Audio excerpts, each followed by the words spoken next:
আজকে কথা বলবো বর্তমানে বিশ্বের সবচেয়ে দুঃসময় পার হচ্ছে ইরান এবং ইসরায়েলের যুদ্ধ নিয়ে। আজকে যুদ্ধের কিছু আপডেট কথা বলবো।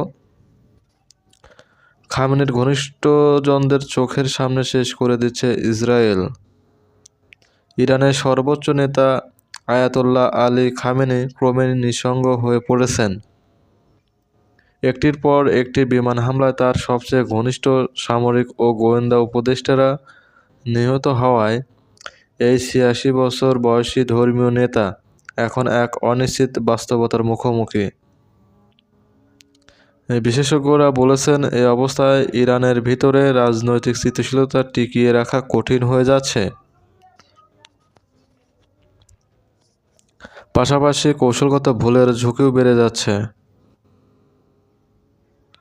রয়টার্স জানিয়েছেন, সাম্প্রতিক ইসরায়েলি হামলার বিপ্লবী গার্ড বাহিনীর প্রধান হোসেইন সালামি ক্ষেপণাস্ত্র কর্মসূচির শীর্ষ কর্মকর্তা আমির আলী হাজিজাদে এবং গোয়েন্দা প্রধান মোহাম্মদ কাজেমি নিহত হয়েছেন।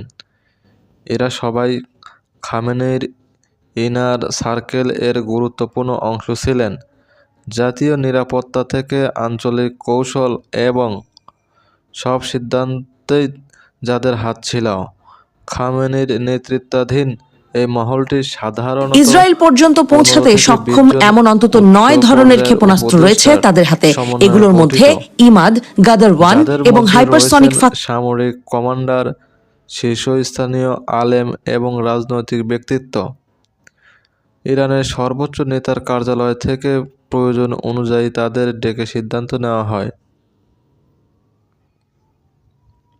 এত প্রতিকূল পরিস্থিতিতেও খামেনি ইরানের রাজনীতির নিয়ন্ত্রণ পুরোপুরি নিজের হাতে রেখেছেন।